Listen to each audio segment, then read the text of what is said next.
We got to go right to the phone Oh, my God. Turn that music down. and welcome Donald Rumsfeld to the Opie and Anthony Show. Sir? Hello, sir? Yes, indeed. How are you? Very good. Very good. What a pleasure to talk to you. Donald Rumsfeld's new book, Known and Unknown, a memoir. I've been looking through this. Fascinating stuff because you have been a part of history in this country for many years, known many presidents. Welcome to the show, Mr. Rumsfeld. Well, thank you. It's a little embarrassing to discover that I've lived 1/3 of the history of our country. 1/3 the history, and been involved in a lot of things that have gone on through history. Very Indeed. important. I want to mention that all the proceeds that I received from the book are going to go to the troops and their families. Oh, that's nice. I thought what you were That going to is mention was you know exactly where we live, and to be nice. Oh, Opie. It's not. Where are you right now? Are you just at home? No, I'm in New York City. Oh, okay. Last night I was on the Jon Stewart show. Right. There was a. How did that go? Because John is a little liberal, I would say. Well, he comes at things from that direction, but he is very smart, very quick. Yeah. And it was a good discussion. I was pleased to be there. Yeah. Have you ever been interviewed where you got upset with how it went and then actually did anything to exact revenge on the person? Never.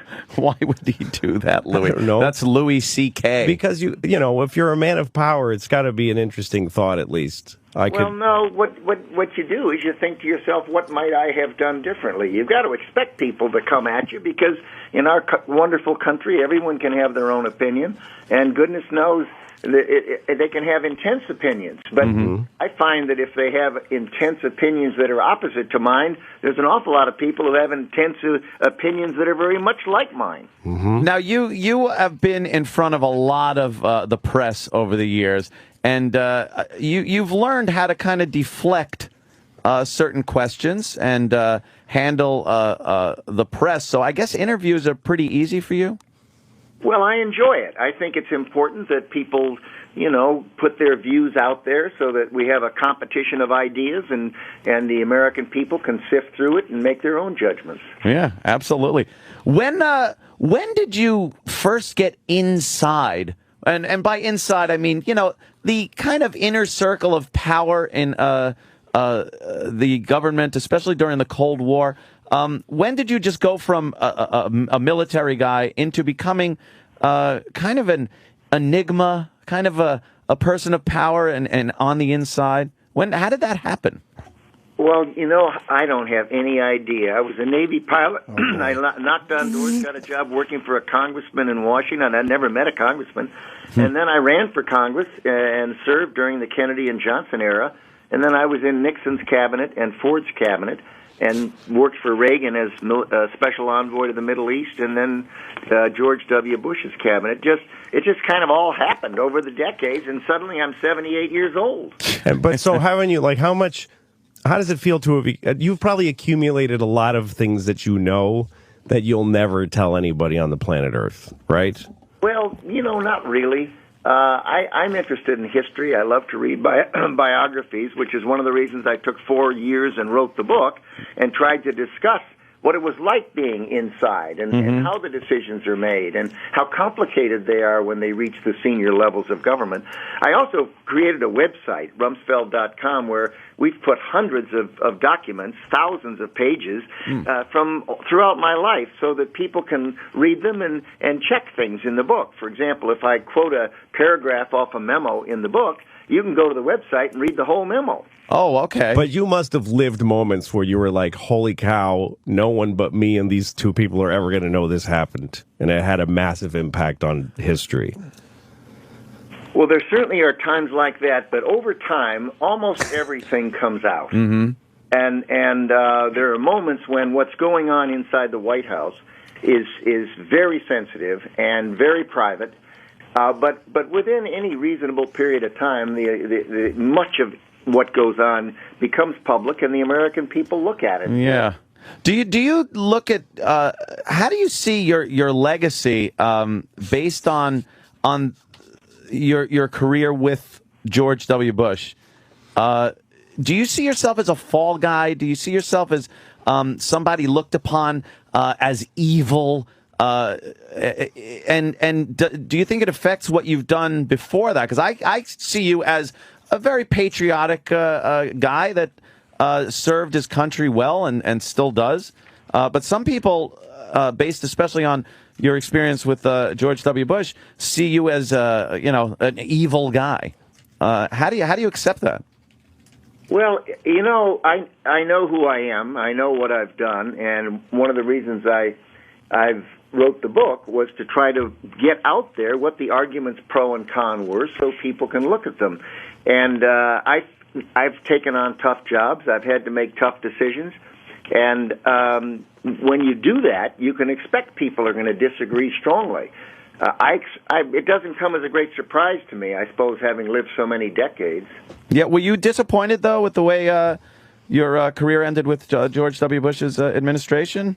No, I think he made the right decision, and I made the right decision. I think once one of the houses of Congress went to the other party, the next 2 years would have been hearings, and, people would have tried to go after the Bush administration through me, and I decided it would be better for the military, better for the Pentagon, better for the president and the administration if I left, and the president and I were very much in agreement. But doesn't that kind of leave you hanging out to dry, is what I'm saying, and looking bad, like you did something very wrong? No, I don't feel that way, and I don't think history will suggest that, and I don't think that serious people interested in what went on, who go to the website and read the book carefully, will feel that way. I think these are complicated issues, and we took on tough jobs. We spent every waking moment trying to protect the American people, and we put in place some structures that, lo and behold, almost a decade later, there's not been another successful attack on America. Now, that's worth something, and I think... I agree with you. And the book, Known and Unknown, a memoir by Donald Rumsfeld, it's out there. And does this kind of open up who you are as a person? Because I don't think people really know you as a person. They see you and have seen you at press conferences and whatnot, and kind of see you as, a very mysterious guy, and that kind of scares people. Well, I don't feel mysterious. I think what you see is what you get, and I think that the book, it does open up my life, my family life, my circumstance, where I came from a small town in Illinois, went to college on a scholarship, and was a wrestler and a person who loves the country and is so grateful to have had so many opportunities to serve. It's interesting, though, because there are people who think, here's a guy who met Eisenhower as a congressman, right? I was running for Congress, exactly. And worked for Ford and Nixon and Reagan and both Bushes. And there's still those people out there that think, Rumsfeld and Dick Cheney are actually lizards. Who, literally, there's people that think they're lizards from outer space. Yeah, that's true. Who eat human flesh. I don't know if anybody's ever asked you directly, sir, but are you a lizard? I don't think. Are you actually? Can you just please give that a straight answer? Are you a lizard person? Louis a little left-leaning. No, sir. I'm not. Let him answer. Are you a lizard? Here's the short answer. Yeah. I'm in New York City. I walk down the street. People walk up, shake hands, stop me. They want an autograph. He's a lizard. Want to get a photograph with me. Go to eat last night at dinner, and Joyce and I were sitting there in the little Italian restaurant. and a man came up and said he'd like to buy my dinner, and I refused. And it turns out I paid for my dinner. The next thing I know, the waiter comes back and said the man insisted to pay for your dinner, and here's your canceled receipt for paying. Oh, wow, that's very nice. There's plenty of people that... But you didn't answer the question. He's not going to dignify... I think you're hanging around with the wrong people. He's not going to dignify an answer to, are you a lizard, Louis? Why not? Because he's not a lizard. What is the story about getting somebody paid for your dinner? I would pay for a lizard's dinner. I think I understood the fact that there are people out there that appreciate what he's done as a leader. And there's plenty of evidence that this guy is a well-decorated and appreciated American. And he has more credibility than almost anybody. Exactly. But I just want to know if he's a lizard. He's not a lizard. Stop it. I want to apologize, Mr. Rumsfeld. Louis C.K. is a stand-up comedian, and I do not share his ideology one iota. Matter of fact, we're meeting him for the first time. We don't even really know him. Yes. So we apologize. Exactly. It's usually just me and Anthony. But we said, what the hell, we'll try out about this local comic. Mr. Rumsfeld, I want to ask you a little bit about the situation that's going on now in the Middle East. You are an envoy to the Middle East. What do you see happening there? What's your take on the whole situation? Well, I think what's happening is that we had good relations with many of the governments in there, in that region, and it was contributing to a stable situation with respect to the generally hostile attitude towards Israel, because an important country like Egypt had a peace treaty with Israel, and that was a valuable thing that Sadat did and Mubarak stuck with. The problem is that those countries did not move towards freer political systems and freer economic systems as rapidly as they should have, and the people are looking for opportunities. Very large populations that are young, and they don't have jobs, and they don't see opportunities, and they look around the world on television or Facebook or something, and they see other countries where people are doing well, and they become dissatisfied. So you have these kinds of turmoil and popular revolutions. Now, the problem is that, take Lebanon, for example, there was a popular revolution. Yeah, the Hamas wound up. Hezbollah ended up taking over, and that's a terrorist organization and repressive. Right. The same thing in Iran. Now, isn't that a worry? Like, especially when you have a revolution, as they did in Egypt, not a revolution, but protest, whatever you want to call it. The guy's gone without having another guy to put in there. Isn't there a worry as America as to who's going to be there and what kind of government's going to be in place? Absolutely. Everyone ought to be concerned, not just our country, but Europe and Israel and the neighboring countries. If the problem is that you can have a popular protest and revolution, and the winner is not the people that are looking for greater opportunity. The winner often is a minority group that is very disciplined, very well organized, and very vicious, like Hezbollah in Lebanon. Or like the Ayatollahs in Iran. Yeah. So you could get the Muslim Brotherhood. Oh, that doesn't sound good. Radical extremists. Exactly. Over Egypt, which would be terribly dangerous. Absolutely. Listen, and these are great questions, Anthony, and they're questions that Mr. Rumsfeld is going to answer better than almost anybody in the world. Yeah. But I still want to know if he's a lizard. And if he is. Stop it. If he's tasted human flesh. No, stop. I just want to know. Mr. Rumsfeld, again, I want to apologize for Louis C.K. He's a stand-up comedian. He's playing at the Borgata. It's go to Borgata.com. Look, if he's a lizard who has eaten people. Don't encourage him. It'll just make him worse. See, I will stop the second I get a denial. I'll stop asking. Tell Louis that my grandchildren are listening. See? Well, listen, they have a right to know too. No, he's not a lizard, and he has not tasted human flesh. But you're answering. That's easy for you to say. I can answer because I know the guy is a great American, a great patriot. Yes, I totally agree with that. He's done great things for this country. And yes, Anthony, is he a lizard? Is Dick Cheney a lizard? No, they're not. They are people. Any Mexican babies? Have they eaten any human beings? Stop it. Stop it. I know, Mr. Rumsfeld, I apologize. Louis C.K. I paid for this microphone, mister. I want an answer. Funny. I don't understand it. Where do you see the where do you see the 2012 elections going? Do you see the Republicans taking the White House again? And who do you see as maybe a good front runner for the Republicans?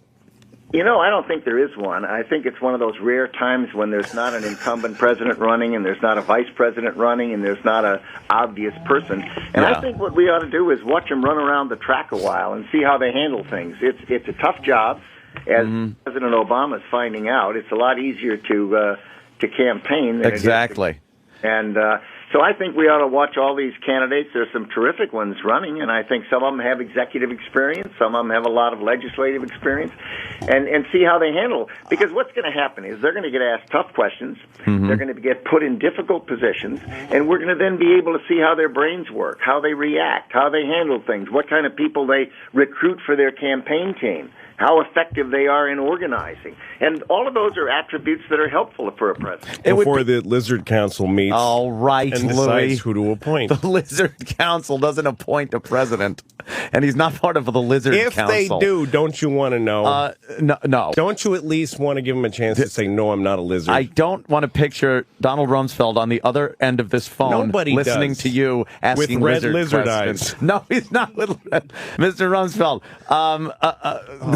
Again, with 2012 elections, wouldn't it be good to, and I always wonder why this doesn't happen sooner, to start really grooming a good candidate now? They always seem, the Republicans always seem to wait till the last minute to really kind of get together and get a candidate there, a viable candidate that could take on a Democrat, especially an incumbent.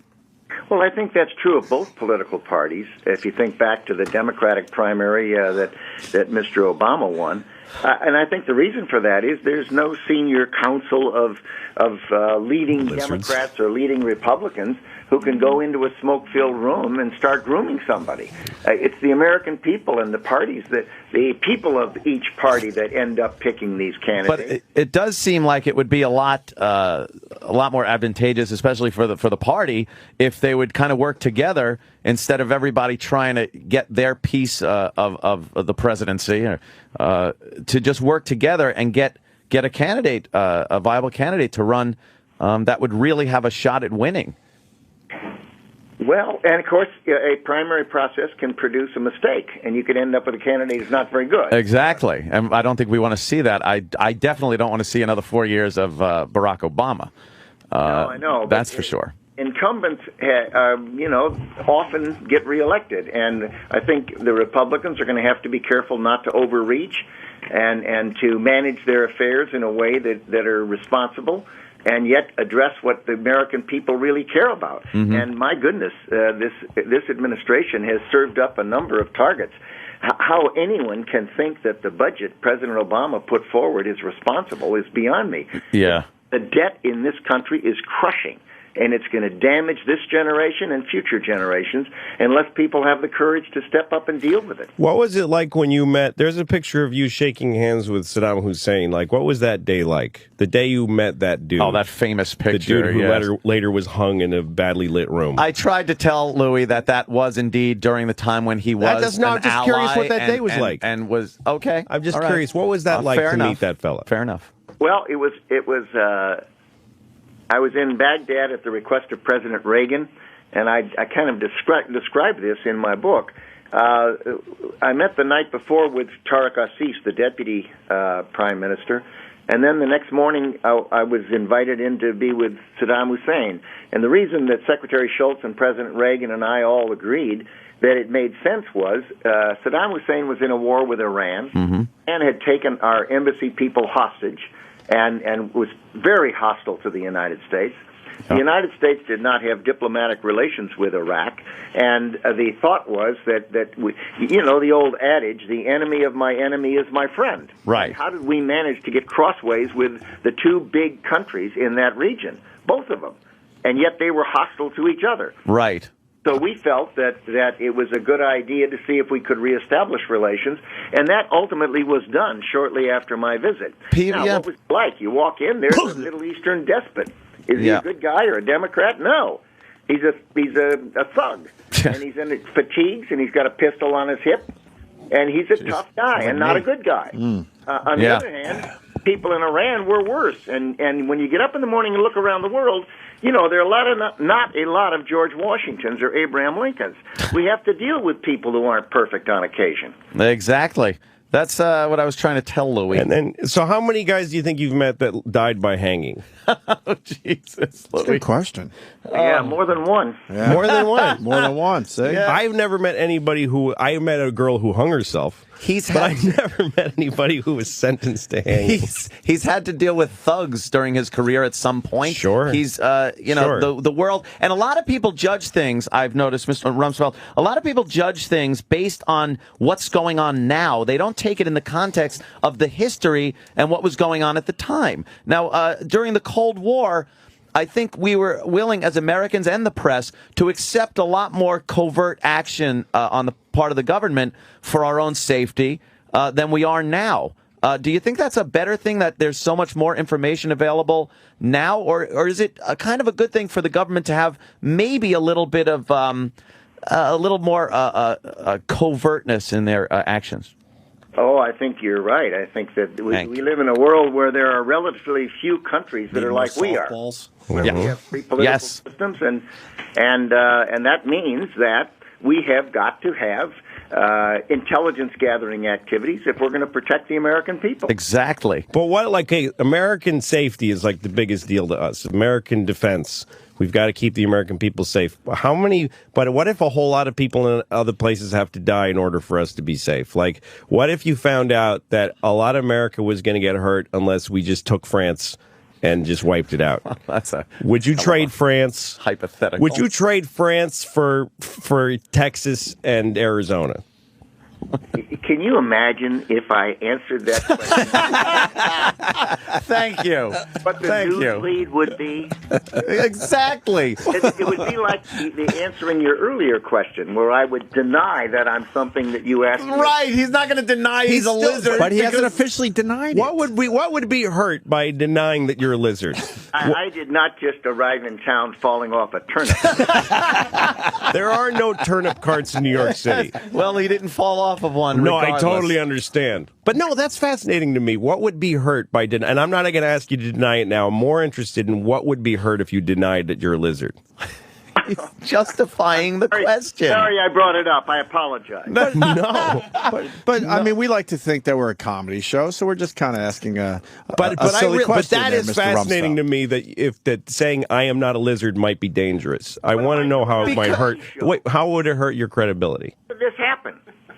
How did this happen? There's a guy laughing in the background that is looking up our addresses now. Mr. Rumsfeld, notice that Anthony Cumia is a true patriot. I am right behind you. I love your book, Donald Rumsfeld, Known and Unknown Memoir, in bookstores now. This thing really flying off the shelves too.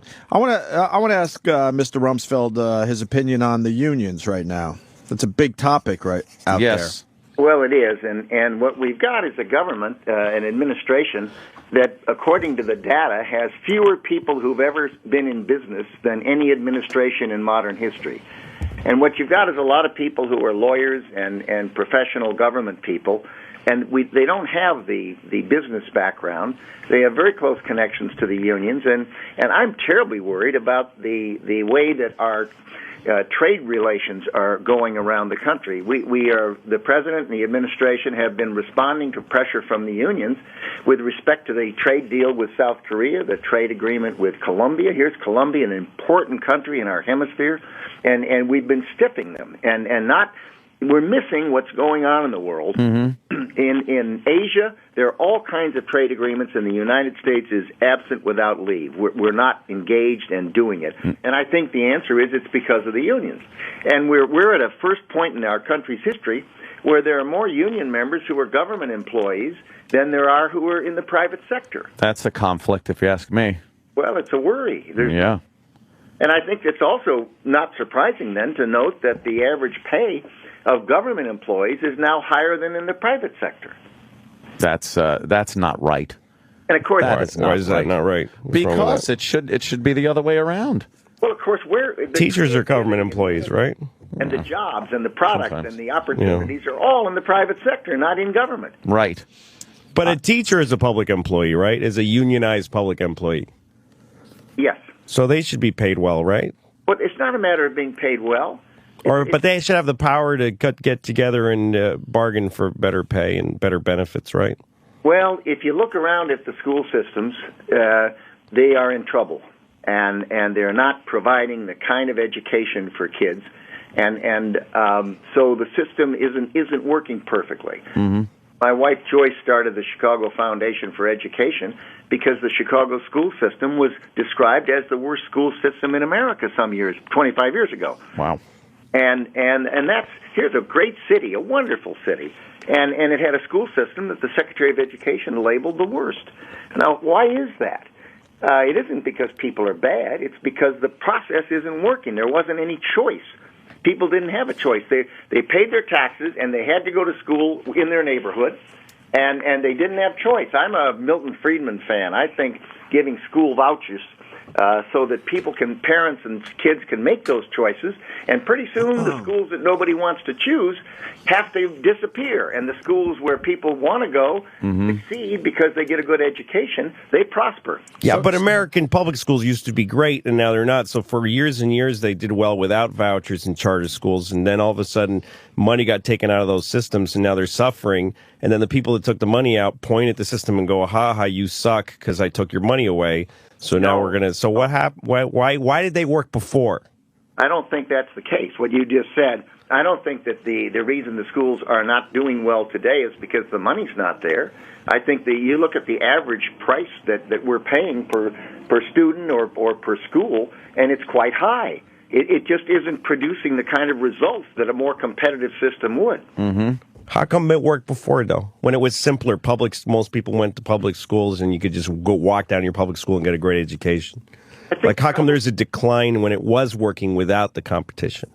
I think probably it was a result of the fact that we were more of a rural country. We had much more parental involvement. There was more smaller elements, and then as we became more of an urbanized country, there was more distance between parents and the schools, more distance between government and the schools, and they just deteriorate. And teaching the basics of what people need to know instead of a lot of political correct gibberish. Really? You think that's in the what schools now? I schools? Believe that, Louis. Is teaching evolution? That's what hurt the schools? No. I'm not saying that. I just think that there's a lot going on in schools that has nothing to do with educating the students and preparing them for life. I could be wrong, but I think there might have been one other thing. You know, for years we had the draft, and we excluded people from the draft who were students, teachers, or married. And as a result, people who did not want to serve in the military kind of gravitated to getting married or becoming a teacher or becoming a student. And so over time you had a bifurcation of a generation. And that group is now just about retiring. Right.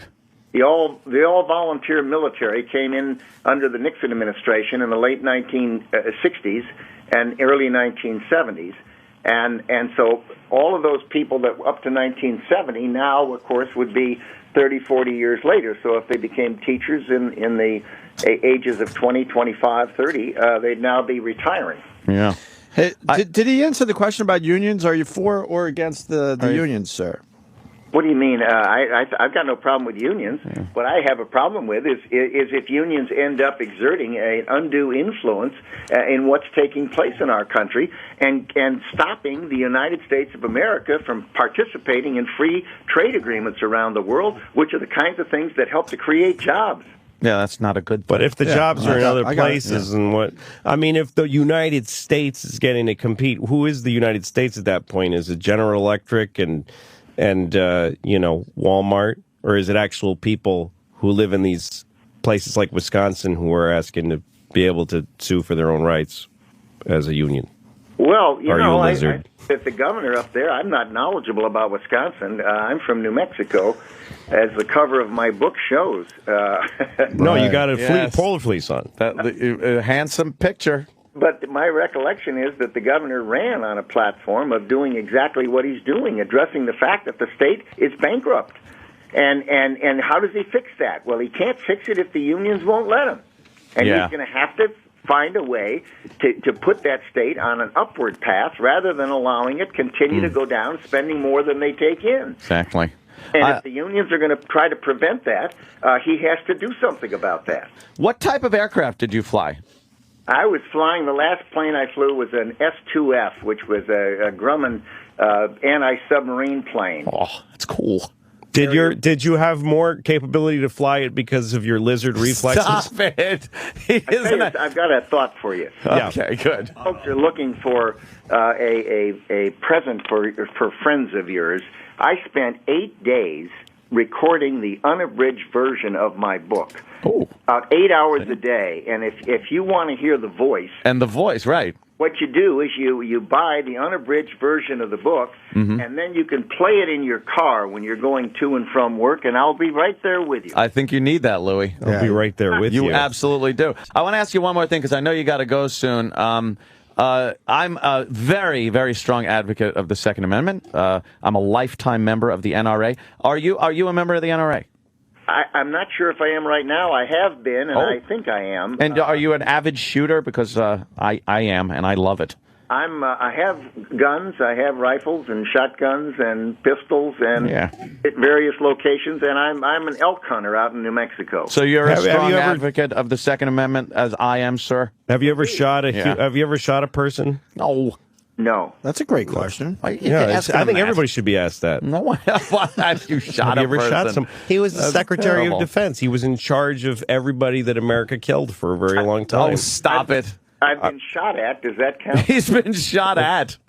That's crazy. Right next to President Ford when the bullet went right by his head and right by my head into the hotel in San Francisco. Wow. Yeah. That was that crazy. Were you ever shot at with any other, besides bullets, like plasma rays or anything else that are used space to take down? Would you stop it, Louis? Flesh-eating space lizards. My God, man. Who eat the poor. Donald Rumsfeld, Known and Unknown, a memoir. I suggest anybody that's interested in the history of this fine country and the history of a patriot and this fine man, go out and buy this book.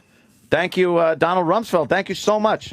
Thank you. Enjoy being with you. I'm pretty sure you're a Thanks, lizard. sir. He's not a lizard. Stop it. Thank you, he sir. Ate people once. You should select your partners carefully. Yeah, I'm trying. I'm trying, sir. Come see me at the you. Borgata in Atlantic City on April 23rd. It's almost sold out. Just a local comic, sir, that we really don't know much about. Yeah, I don't know He'll be him. gone tomorrow. Thank you, sir. Donald Rumsfeld, everyone. There he is. Donald Rumsfeld. Quick, hang up the phone. Oh, my God. Oh, my dear sweet Jesus. I can't believe you didn't let him answer. Why did you not? Because he wasn't ever going to answer. Why not that just Just say I'm not a lizard. Hear his not answering. At least hear the silence of not answering. He said I wouldn't answer that because I didn't get to hear because you kept talking with other questions over him not answering. Sit there and listen to the former Secretary of Defense try to defend that he's not a lizard. Why wouldn't you? Why? Because why wouldn't you want to live that moment? Because first of all, he's not a lizard. Why do you want to be baby CNN instead of the only show that finally got the guy to say, okay, look, I'm going to finally say something about this lizard shit. I'm tired of hearing it. I'm not a lizard per se. No, he said he wasn't going to dignify it. He said if he said yes or no. That could have been a recording. What we just it could have been a dude playing like those prank calls. No, it was Donald Rumsfeld. But the thing got interesting when we asked him if he was lizard. It put a hitch in his giddy up. You know what? He handled it like a gentleman and like a professional. He handled it like a lizard who knows how to never answer. No, he said, I'm not going to answer. Did you hear at one point, and I wish you'd almost play it back, the first time I asked it, and he told that fucking psychotic story it was about a friend, some guy buying him dinner, and then he said, you're messing with the wrong people. He said that. Go back and play it. And then he bought me dinner. You're messing with the wrong people. And then I swear to God, he said it. See, go find that and play it back. But it was because he was saying how people do find him fine and a great person. So what is that? Why does that mean I'm messing with the wrong people? Unless he's trying to tell me that I'm not going to make it home tonight. Maybe he was throwing a subliminal thing out like you threw a subliminal lizard out in the middle of his discussion. It was not subliminal. It was quite direct. I paid him respect. I said, you totally are this guy who's done these amazing things. I just want to know if you and Dick Cheney are lizards. No, when you ask somebody if he ate human flesh, you asked if he ate human flesh, and that is not a question for the Secretary of Defense. Well, look, if he has eaten human flesh, we better find out. Louis, if he is a lizard, we better know because he's coming back. If he ate Mexican babies, you asked Donald Rumsfeld if he ate Mexican babies. If I was in his position, I would be I'd be happy for the opportunity to acquit myself on that. Come on, on that issue. The guy doesn't have to. What the fuck is it hurt a person to say no? I am not a lizard. No, I haven't eaten a Mexican baby. Because then somebody in the press can write, when asked if he was a lizard, yeah, Donald Rumsfeld replied... Told a story about the guy buying him dinner. What the fuck kind of a denial is that? It's not. What the fuck kind of denial is that? No one would buy dinner for a lizard in a restaurant. I believe he was answering you through a story. I believe that the space lizard baby eaters He's not a space lizard. He and Dick Cheney have some weird thing where they can't lie about it. Listen, Where if asked directly, they have to say yes. Oh, you think that's a thing? They can either not answer or they can't say, or they have to say yes. If they say, do anything. Tell a story about someone buying you dinner. So you're saying that there's something ingrained in the lizardness that keeps him from saying, just saying no, of course not. They can't do that. Can't do it. His lizard head comes off and the red eyes come out. I can't. I just want an answer, and I really was fascinated that he said, "Can you imagine what would happen if I answered?" Exactly. By the way, could you imagine? I asked him if we could wipe out France to save Arizona and Texas. Would we do it? And he said, "Why wouldn't you answer?" Why would you? Because the As answer, Donald Rumsfeld, why would you answer that? Because he may if he can't answer the question, that means he's had to weigh that, and he may have to do it, and he may have to do it. The fact that he can't answer that on the same level plane as can't answer that he's not a lizard means that they're both viable questions. No, they are not. Yeah. Roland, do we survive? I can't wait till Louis gets home, and it's going to be dark, and he'll unlock his door, shut it, and someone will go, "Leave the light off, Louis." Well, his guy asked Leave me the for light Louis' off. email address. Yes, Did you really? yes. No. Really? Donald Rumsfeld? Leave the light off. Let me say hi to Brian in Pennsylvania. Brian. Fellas, that was Radio Gold. That was a fantastic interview. And do you realize that you had one of the major chess pieces in world history? I mean, the last 10 years has influenced all of us as Americans. As Exactly. No, absolutely. Just interviewed. And, you know, what was even classic was that you can tell how much Louis C.K. is a fucking comedian. This guy could not keep it straight. He couldn't do a straight question. No, I couldn't stop laughing. You know what? I were was laughing because I was a little scared to be saying it. Like I was laughing nervous. I was cracking up because Travis Teft, by the way, was popping up pictures of Donald Rumsfeld at the podium with a big lizard head, like a suit, a tie, and a lizard head. And I was laughing. I couldn't look at the screen because I was laughing. Look, we all know Danny Ross sits in this. It was a perfect interview because he's not going to answer really, really tough questions. So Louis kept it nice with the lizard thing. I think it was fascinating to talk. You certainly asked the right Rumsfeld. questions. I wanted to keep. I like that I got a direct answer to how many people have you met that died by hanging? Yeah, there were quite and a he few. said more than one. More than one. Very casual. More than one. That was Well, Saddam is a biggie. Maybe Chemical Ali. Yeah. You might have met him at some point. At one point, someone in the background was laughing. One of his people. Oh, one of his people started laughing. We got the lizard comment. I got to hear it again. Here we go. Yeah, play. This is the answer with the dinner thing. All right, play it until he says you mess with the wrong people. I want to hear that context. Go ahead. The whole thing is a minute and a half. All right, that's fine. Where are we going? It's interesting though because there are people who think. I mean, here's a guy who, met Eisenhower as a congressman, right? I was running for Congress, exactly. And worked for Ford and Nixon and Reagan and both Bushes.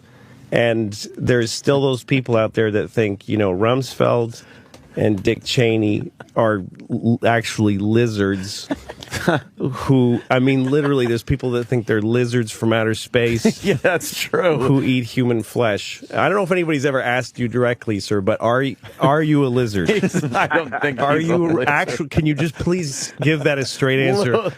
Are you a lizard person? Louis a little left-leaning, No, sir. I'm not. I'm deflecting. Let him answer. Are you a lizard? Here's the short answer. I'm in New York City. I walk down the street. People walk up, shake hands, stop me. They want an autograph. They wouldn't do this to a lizard. Go to eat last night at dinner, and Joyce and I were sitting there in the little Italian restaurant. and a man came up and said he'd like to buy my dinner, and I refused. And it turns out I paid for my dinner. The next thing I know, the waiter comes back and said the man insisted to pay for your dinner, and here's your canceled receipt for paying. Oh, wow, that's very See, nice. there's plenty of people that. But you didn't answer the question. He's not going to I think you're dignify. hanging around with the wrong people. He's not going to dignify an answer to. Are you Stop a it there. lizard, Stop it Louis? there. Did you hear that? Yeah.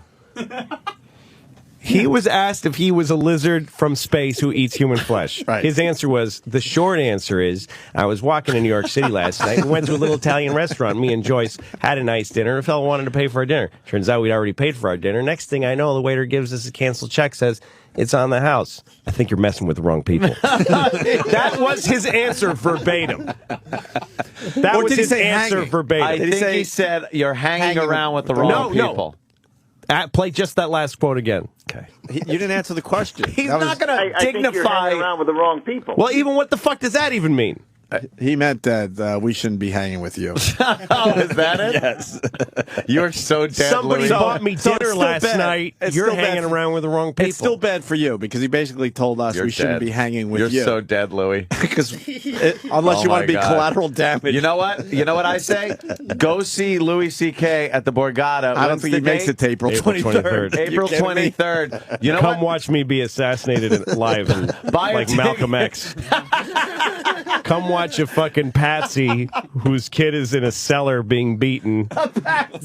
Shoot me in the fucking head in front of in front of the Atlantic City fucking half awake gambler. The point is still that Lizard. See, the reason why I Rumsfeld asked said him, because you're when I hanging with the wrong watched people. Rumsfeld, is that when I saw him do those press conferences, I always thought if somebody asked him something like that, are you a lizard that eats human flesh? He'd go, yes, I am. Next question. And it would be like, now we know, but who cares? They have too much power for anybody to do anything. He's an unelected official. He's a dangerous man. And he never has been. He ran for Congress once. Otherwise, he's never There's been been fucking dangerous people that have been elected. He was. Sure. He's a great man. Sure. Yeah. Donald Rumsfeld, great man. That's what I say. That's my take on look him. at his fucking face. It's he's a handsome That is man. an easy mask Look to at the zip back. on and off. Look If at I've the ever seen one. He's not zipping I've ever it. You seen- think he's zipping it over his lizard head? every few years they update it so he ages. they got a guy that they fucking took hostage from Lucasfilm, from the Lucas Ranch. Industrial Lights and Magic. Yeah. When does That he go back ages to him. being a lizard? What's that? When does he just go back to being And a he lizard? goes home. He's probably fucking sitting there as a lizard talking with right now. Holy shit, On the really? phone. I am not going to answer that question. Do you think he's just He's sitting there as a lizard with his little fucking green legs crossed. because he didn't have to be in public today. That's right. And his tail. The guy laughing, if you probably play it back, you'll hear a lizard. He left. The guy in the background. Yeah, he's playing with his tail. Whatever lizards do when they're Twirling on the phone. his tail on the phone, not even answering your Yeah, I'm not question. going to answer that. Get his phone. He's not a lizard. You are so You're hanging dead. around with the wrong people. Hanging around with the wrong people. What kind of fucking answer was that? I don't here's the- understand it. here's the short It's almost answer. like if you ask a computer a question that gets underneath its program, and it comes And back it comes out- gibberish. it doesn't know what like it is. that's how to find out somebody's a robot. You're talking to them, and all of a sudden you say to them like lemonade dog sauce, and they go 5, 6, 7, 8, 9, 12, 12, 12, 12, 12, 12. That's what that was like. That's how Kirk used to get I'm telling androids you, all the time. I'm telling you what happened. I'm going to tell you what happened. All right. He is a lizard who presses these buttons to answer questions. Like he's got a bodysuit that goes on when he does press conferences Right. that he runs ergonomically. Okay. But when he's a lizard with his body off, he can't talk, so he just uses this button. It's like a soundboard. Like your fucking like soundboard. a sound machine or something. Yeah, like No shit. yeah, that kind of. He's got Okay. a Rumsfeld loaded one of those. Okay. And I said, "Are you a lizard?" And he went, "Oh fuck!" And he fumbled and he hit the "tell the story about dinner" button. he tell the story, that nice story button. Like when we hit the Like wrong when they effect asked, sometimes. he has a button. He had that loaded for like, "Have you enjoyed your time in New York?" Yeah. So what have you And been doing in Are New you York? a lizard that Well, eats flesh? Oh fuck! Well, I went to a dinner. Shit. Here's a short of it. I was, and he's like, I can't just stop it now. No, he has to I listen. gotta Yeah, he can't stop I it gotta mid- let it roll. So you gotta let the whole dinner story. That's what happened. I'm telling you. Oh fuck, Louis! He fucking. God damn, man. That was one for the ages right there. He's not a lizard, I don't Be think. careful. but if he is, Be careful what you eat in the coming days. There, Lo. Yeah. Oh, you're gonna Be get some careful. fucking rice and stuck in your I'm gonna side. only eat figs like Caesar Augustus. Fucking lived on figs till his wife painted poison on him. We should take a break, I guess. What do you yeah, want to do? please. Let's take a break. And certainly getting props on the interview there. Oh, so. it was a lot nice of fun job. talking to. You Well, actually- I had to be the straight Yes. man. Actually did Someone a had to good keep him job on the at that. fucking No, phone. it is pretty artful how you're able to keep him on the phone after You those had to questions. just blurt out another question, and you heard me going like, da, da, da, da. Da, da, All I'm da. trying to think of is anything I could ask him. Wasn't that Reagan would- nice? What kind of airplane did you fly? Ah, Christ, man.